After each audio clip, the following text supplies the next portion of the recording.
রাসূলুল্লাহ। আল্লাহর পরে কার নাম? মুহাম্মদ রাসূল। এত বেশি ভালোবাসতেন, এত বেশি প্যারা করতেন আমাদের নবী করিম সাল্লাল্লাহু আলাইহি ওয়াসাল্লাম। কাজে ওনার সুন্নাহ, একটা সুন্নাহ আপনি এই শেষ জমানায় ধারণ করেন, মিসওয়াক, হয়তো এটার বরকতে আপনি জান্নাতবাসী হয়ে যাবেন ইনশাআল্লাহ। কাজে আমাদেরকে কথায় বার্তায় আমাদের নবী করিম সাল্লাল্লাহু আলাইহি ওয়াসাল্লাম যেভাবে শিখিয়েছেন, যেভাবে আমাদের হাদিস শরীফ এসেছে, এই হাদিস শরীফগুলো যদি আমরা এই হাদিস শরীফের আলোকে যদি আমাদের জীবনকে আলোকিত করতে পারি, তাহলে আমাদের জীবন সুন্দর হয়ে যাবে। আজকে আমি চট্টগ্রাম সিটি কর্পোরেশনের মেয়র হিসেবে নয়, সাবেক হিসেবে কিছু কথা আপনাদের বলতে চাই। দেখুন, আপনাদের পিছনে একটা সুন্নি খাল আছে, সুন্নিয়া খাল।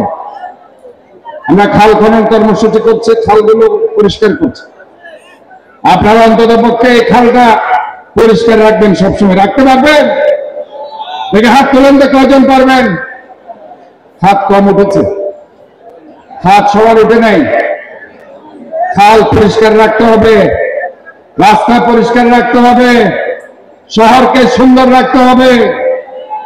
শুধু নিজের ঘর পরিষ্কার করলাম, রাস্তাতে ময়লা ছুড়ে দিলাম, ডাস্টবিনে ময়লা রাখলাম না, রাস্তাতে ফেলে দিলাম, জানলা দিয়ে ময়লাগুলো ফেলে দিলাম, সেটা হবে না।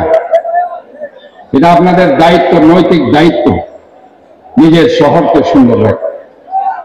পরিষ্কার পরিচ্ছন্নতা ইমানের অংশ। আত্মহুরু শত্রুল ঈমান, পবিত্রতা ইমানের অর্ধাংশ। শুধু শরীর পবিত্র করলে হবে না, নিজের বাসস্থান শহরকে পবিত্র রাখতে হবে।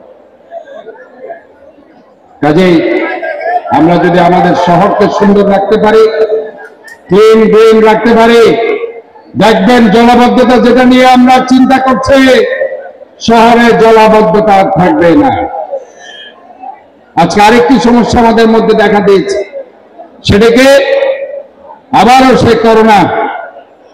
এটা আবার চট্টগ্রামে আজ গতকাল ছিল 3 জন, পরশুদিন আজকে আরেকজন শনাক্ত হয়েছে 4 জন। কাজে এই ব্যাপারে আপনাদের সতর্ক থাকতে হবে। যে কোনো মহামারীর ব্যাপারে তৎকালীন ওই সময় ইসলাম যখন চর্চা যখন শুরু হয়েছে, ইসলামের যুগ, তখনও কিন্তু এই মহামারী ছিল। এই মহামারীতে আপনারা আপনাদের সাবধান থাকবেন। এই মাস্ক যেটা আছে, এই মাস্ক অন্তত পক্ষে ব্যবহার করবেন ইনশাআল্লাহ। কারণ এটা যেহেতু ছোঁয়াচে রোগ, আপনারা হাঁচি কাশি দেওয়ার সময় বাহু দিয়ে মুখ ঢাকবেন অথবা হাত দিয়ে মুখ ঢাকবেন। আরেকটি কথা আপনাদের বলতে চাই, এখন যে কোভিড ওমিক্রন XBB যেটা এসেছে, যে ভেরিয়েন্ট, সেটাতে অনেক সময় জ্বর থাকে না, কাশিও থাকে না। কি থাকে? জয়েন্টে জয়েন্টে ব্যথা থাকবে। ফুসফুসের যে আমাদের যে উইন্ডোগুলো আছে, সেগুলো ধ্বংস হয়ে যায়, নিউমোনিয়া হয়ে যাবে। কাজে নিউমোনিয়ার পরীক্ষা করবেন। আর যে কোনো জায়গায় আপনার জয়েন্টে ব্যথা হলে, অসুস্থ লাগলে, যখন দেখবেন যে আপনার ফুসফুসের সমস্যা হচ্ছে, শ্বাস নিতে কষ্ট হচ্ছে, সাথে সাথে যে কোনো হসপিটালে করোনার পরীক্ষা আছে। আর স্পেশাল যদি পরীক্ষা করতে চান, যেটাকে আমরা RT-PCR টেস্ট বলি, 4টা জায়গায় সেটা শুরু হয়েছে। আমি গতকালকের আগের দিন বলে দিয়েছি 4টা জায়গায় টেস্ট এগুলো হবে বলে মনে রাখবেন। একটা হচ্ছে চিটাগাং মেডিকেল, আরেকটি হচ্ছে ফৌজদারহাট BITID, আরেকটি হচ্ছে ভেটেরিনারি ইউনিভার্সিটি খুলশী, আরেকটি হচ্ছে চট্টগ্রাম ইউনিভার্সিটি। এই 4টা জায়গায় আপনারা টেস্ট করতে পারবেন। এরপরেও আমি বিভিন্ন প্রাইভেট ল্যাবকে বলে দিয়েছি তারা যাতে দ্রুত এই পরীক্ষাগুলো করে।